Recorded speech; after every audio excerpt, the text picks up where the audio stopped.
మనం ఏదో మనుష్య సంబంధంగా ఆలోచనలు చేస్తే ఊళ్ళు ప్రభావితం కావు. ఒరిజినల్గా దేవుని శక్తిని లోకానికి రుచి చూపించగలిగిన నాడే గొప్ప ఉజ్జీవాన్ని చూడగలుగుతాం.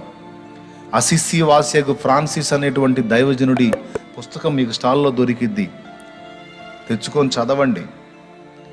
సాధు సుందర్ సింగ్ అనే దైవజనుడి పుస్తకం స్టాల్లో దొరుకుతుంది, తెచ్చుకొని చదవండి. భక్తుల చరిత్రలో చదవండి. సహోదరులు భక్త సింగ్ గారు సాక్ష్యం దొరుకుతుంది, తెచ్చుకొని చదవండి. ఏమండి, మామూలు విషయం కాదు. ప్రార్థన ప్రార్థన ప్రార్థన ప్రార్థన ప్రార్థన. మొండోళ్ళు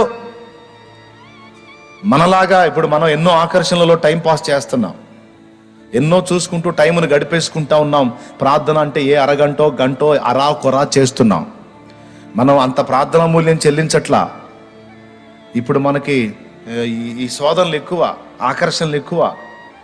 ఆనాడు వాళ్ళకి తగ్గ వాళ్ళకు ఉన్నాయి, కానీ వేటిని పట్టించుకోలా. వాళ్ళు ఒక్కటి గుర్తించారు, ఏది సాధించాలన్నా అది నా చేత కాదు, కానీ నేను మోకాళ్ళుని దేవుని కదిలించగలిగితే దేవుడు నా కొరకు ఏదైనా సాధించగలడు. ఒక బలవంతుడైన స్నేహితుడు నాకున్నాడు. నేను మోకాళ్ళుని ఆయనకి ఫోన్ చేస్తే చాలు, నా కార్యాలన్నీ ఆయన చక్కబెడతాడు. కాబట్టి నేను ఆయనను కదిలిస్తూ ఉంటాను, ఆయనతో టచ్లో ఉంటానని గుర్తుపట్టి వేరే వ్యాపకాలతో టైం వేస్ట్ చేయకుండా వారి సమయం అంతా కూడా ఎక్కువ శాతం వారు ప్రార్థనా మూల్యం చెల్లించారు. కనుకనే వారు వెళ్ళిపోయిన వారి సాక్ష్యం ఇంకా సజీవంగానే ఉంది. వారు మృతి నొందియు మనతో మాట్లాడుతున్నారు. దేవునికి స్తోత్రం చెప్పగట్టిగా. వారు మృతి నొందియు మనతో మాట్లాడుతున్నారు. ఫ్రాన్సిస్ గారు ఒక ఊరు వెళ్తాడండి. సాయంత్రం 6 గంటలు అవుతుంది. ఒక్క పురుగుండరు ఊళ్ళో, ఒక్కరుండరు ఊళ్ళో. అందరూ గృహాల్లోకి వెళ్ళి తలుపులు వేసుకొని కిటికీల్లో గుండా చూస్తుంటారు. ఇదేందిరా, కనీసం అడిగితే నీళ్ళు ఇచ్చే దిక్కు కూడా లేదు, ఊరేమో ఇంత ఊరుంది, ఒకడు కూడా లేడు ఏమిటి అని ఆయన పాపం బజార్ వీధి తిరుగుతాడు. ఎవ్వరు పిల్ల తిరగరు, అందరు లోపలికి వెళ్ళి గళ్ళు పెట్టుకొని కిటికీల్లో గుండా చూస్తుంటారు. ఈయన రోడ్డు మీద తిరుగుతూ ఉంటే ఈయనకెళ్ళి దయనీయంగా చూసి పో పో పో వెళ్ళిపో అంటుంటారు, కేకలేస్తుంటారు వెళ్ళిపో అని. ఆయన ఆశ్చర్యంగా చూస్తాడు, ఏంటి వీళ్ళు ఇళ్ళలోకి వెళ్ళి తలుపులు వేసుకున్నారు, ఎవడు రోడ్డు మీద తిరగట్లేదు, వెళ్ళిపో అని కేకలేస్తారు. అసలు ఏం జరిగింది ఏంది అనేది ఆయనకు అర్థం కాక అట్టనే తిరిగి ఒక ఇంటి దగ్గరికి వెళ్తాడు. ఆ ఇంటి ముందున్న అరుగు మీద కూర్చొని ఆ ఇంటి వాళ్ళు కిటికీలోంచి చూస్తామంటే వాళ్ళని అడుగుతాడు, ఏంటమ్మా ఇంతమంది ఊరుంది, ప్రజలు ఉన్నారు, అందరూ ఇళ్లలోకి వెళ్ళి ఇప్పుడే తలుపు వేసుకున్నారు, ఎందుకు? ప్రొద్దుకు ఇంకినాక కదా తలుపు వేయాల్సింది, ఈ టైంకి మీరు లోపలికి ఎందుకు చేరారు అని అడిగితే వాళ్ళు చెప్తారు, అయ్యా మనుష్య మాంసమునకు అలవాటు పడిన తోడేలు ఒకటి ఉంది ఇక్కడ. మనుష్య మాంసానికి అలవాటు పడిన తోడేలు, అర్థమైందా? అది పశువుల్ని జంతువుల్ని కాదు, మనుషుల్ని బట్టి తీసుకెళ్తుంది. అది కరెక్ట్గా ఇదిగో నా దగ్గర ఉంది, నా చేతిలో ఉంది, చూడండి. అసిసి వాసియగు saint Francis. Praise the Lord, hallelujah. ఇది దొరుకుతుంది మీకు, తప్పకుండా మీరు చదవండి, భక్తుల చరిత్రలు చదవండి, రేపబడతారు ప్రార్థనకి. లెమన్స్ ఇవాంజలికల్ ఫెలోషిప్ వారు దీన్ని అందుబాటులోకి తెచ్చారు. దేవునికి మహిమ కలుగును గాక. ప్రియులారా, తోడేలు వస్తుంది, అది వచ్చే టైం ఇదే. నువ్వు బయట కూర్చున్నావు, నువ్వు ప్రమాదంలో పడతావు, నువ్వు లోపలికన్నారా లేకపోతే వెళ్ళిపోనన్నా వెళ్ళిపోని కేకలేస్తారు లోపల. ఆయన బాడు లోపలికి బాడు, ఎటు బాడు, అక్కడే కూర్చుంటాడు. ప్రార్థన చేసుకుంటాడు. కరెక్ట్గా అది వీధి తిరుగుతూ ఆయన దగ్గరకు వచ్చింది. తోడేలు వస్తుంది. తోడేలు వచ్చిన తర్వాత ఉరుకుతా ఆయన మీదకి వెళ్ళబోయింది, దైవజనుడి మీదకి వెళ్ళబోయింది. ఆయన ఏమంటాడు, ఇందులో రాశాడు, సహోదరా తోడేలు ఆగు అంటాడు. దేవుని సృష్టిలో నేనొక భాగం, నువ్వు ఒక భాగం. నువ్వు ప్రాణివి, మేము ఆత్మ కలిగిన వ్యక్తులం. మా విషయంలో నువ్వు ఎలా ఉండాలో నీకు తెలియదా? సృష్టికర్త అయిన దేవుడు నీకు ఆహారంగా మనుషుల్ని నియమించాడా? దేన్ని నియమించాడు? నువ్వు ఎవరిని వేటాడుతున్నావు అని గద్దిస్తాడు. అది మోకాళ్ళేసి నిలబడిద్దండి.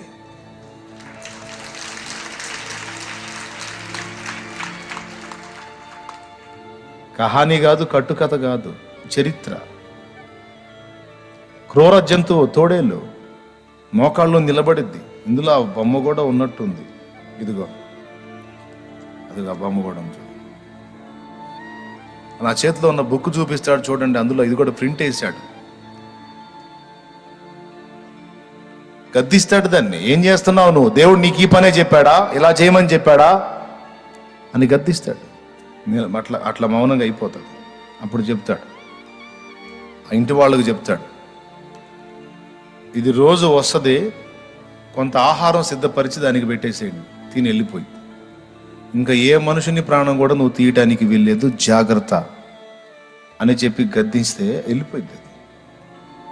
ఆయన మాట్లాడినంతసేపు అలాగే మోకాళ్ళ మీద ఉండి ఉంటుంది. ముగించి రోజు ఈ టయానికి రా, ఆహారం సిద్ధపరుస్తారు, ఫలానా దగ్గర పెడతారు, తిను, వెళ్ళిపో, ఏ మనుషుని కూడా ముట్టవద్దు, యేసు నామములో నీకు ఆజ్ఞాపిస్తున్నాను పో అంటాడు. వెళ్ళిపోయింది. అప్పుడు వస్తారు జనం బిరబిర బిరబిర. తోడేళ్ళు చుట్టానికి కాదు, తోడేళ్ళని కూర్చోబెట్టి మాట్లాడి పంపించాడు. ఈయనెవర్రా బాబు అని చూడటానికి వస్తారు. వచ్చి ఎవరినైనా నువ్వంటే అప్పుడు దాన్ని ఆధారం చేసుకొని సువార్త చెప్పి అక్కడ ఆత్మని రక్షిస్తాడు ఆయన. రేపబడాలంటే దేవుని కార్యాలు భక్తుల జీవితాల్లో జరిగిన ఏదో కహానీలు కాదు, నిజంగా జరిగినాయి. ఆయన పక్షపాతి కాడు. అంత స్పష్టమైన కార్యాలు వారి జీవితంలో చూడటానికి, వాళ్ళు చేయడానికి ఏదో ఆలాటోలాగా కాదు, అంత ప్రార్థనా మూల్యం వారు చెల్లించారు. ఆయనకు ఒక శిష్యుడు ఉండేవాడు. ఆయన పక్కనే పండుకునేవాడు. మధ్యరాత్రి లేచి చూస్తే ఉంటల్లా, పక్కన దైవజనుడు ఉంటల్లా, ఫ్రాన్సిస్ గారు. ఎక్కడికి పోతున్నాడా అని అదంతా వెతుకుతున్నాడు, ఏడా కనపట్లా. ఇట్లా కాదని ఒకరోజు దైవజనుడు పండుకున్న తర్వాత ఆయన కాలుకి ఇతని కాలుకి ఒక సన్నని దారం లాంటిది కట్టాడు. ఒకవేళ ఆయన లేచి వెళ్ళేటప్పుడు వెళ్ళడానికి ప్రయత్నిస్తే నా కాలు కదిలిద్ది, అప్పుడు నేను కూడా లేవచ్చు, మెల్లగా ఆయన ఫాలో అయ్యి ఆయన ఎక్కడికి వెళ్ళాడో తెలుసుకోవచ్చు అని త్రాడు లాంటిది ఒక దాన్ని సన్నని దాన్ని కట్టాడు. అటు పండుకున్నాడు. ఆయన చక్కగా లేచి ఆ తాడు ఓడ తీసుకొని ప్రశాంతంగా తన దారిని తను వెళ్ళాడు. అయితే ఆ తాడు ఓడ తీసినప్పుడు కాలు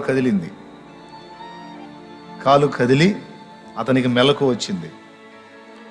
ఆయన వెళ్ళిన కాసేపటికి ఇతను లేచి ఆ వెళ్ళిన మార్గంలోనే ఆయన్ని ఫాలో అవుతూ వెళ్ళాడు. ఆయన ఎక్కడికి వెళ్ళి కూర్చున్నాడో అనే దాన్ని చేరుకోవడానికి ఆయనకి ఈయనకి ఒక 5-10 నిమిషాల గ్యాప్ వచ్చింది. ఈ గ్యాప్లో ఆయన వెళ్ళి కూర్చున్నాడు ఒక ప్రదేశంలో. ఆ ఎదురుగా ఒక దేవదూత కూర్చొని ఆయనతో మాట్లాడుతున్నాడు. ఒక దేవదూతతో ఆయన మాట్లాడుతూ ఉన్నాడు ఫ్రాన్సిస్ గారు. ఆ మాట్లాడుతున్నటువంటి దృశ్యం చూసి ఇతను ఫిట్స్ వచ్చినట్టుగా పడిపోయాడు. ఎవరు? శిష్యుడు. అక్కడ ఆయనతో మాట్లాడి రిటర్న్ వచ్చేటప్పుడు ఖాళీ బాట కదా, ఇతను ఆ బాటలోనే అడ్డం పడ్డాడు.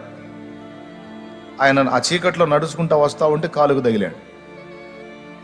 గమనించి భుజాన్ని వేసుకొని తీసుకొచ్చి పండుకోబెడతాడు. తర్వాత అతనికి తెలివచ్చి లెగుస్తాడు. లేచిన తర్వాత చెప్తాడు, ఎవ్వరికి చెప్పొద్దు ఈ సంగతి. అదే ఇప్పుడైతేనా అమ్మ బాబోయ్ మామూలుగా ఉంటుందా? లైవ్ హీరో దేవునికి స్తోత్రం కలుగును కాక. మన లైవ్ మామూలుగా ఉంటుందా? ఎవరితో చెప్పొద్దు, చెబితే నన్ను దేవుణ్ణి చేస్తారు, చెప్పొద్దు. ప్రభు దగ్గర నుండి సమాచారం ఎప్పటికప్పుడు పొందుకొని ఏ రోజు ఏ కార్యం చేయాలో యేసయ్య ఎలాగైతే తండ్రి యొద్ద పొందుకున్నాడో నేను దూత ద్వారా తెలుసుకొని సంచరిస్తా ఉన్నాను గనుక నువ్వు చెప్పవద్దు, ఎవరితో పంచుకోవద్దు. అది అంత సమీపంగా దేవునికి వాళ్ళు వెళ్ళగలిగారంటే అది ఒట్టిగా అయింది కాదు, అంత ప్రార్థనా మూల్యం, దేవుని కొరకు అంత ఆశ ఆకలి, దేవుని పని కొరకు అంత భారం, ఆ ప్రజల్ని రక్షించాలి, నశించిపోతున్న ఆత్మల్ని కాపాడాలన్న తృష్ణ. కాబట్టి మనం త్యాగం లేకుండా, మూల్యం చెల్లించకుండా గొప్ప గొప్ప అద్భుతాలు చూడాలని ఆశపడటం 100 రూపాయలు తీసుకెళ్ళి 1,00,000 రూపాయలు వస్తువును ఆశించినట్టే.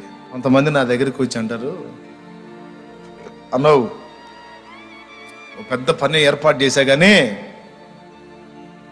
కాస్త గట్టిగా చేయి, ప్రార్థన చేయి అంటారు. ఎవరిని?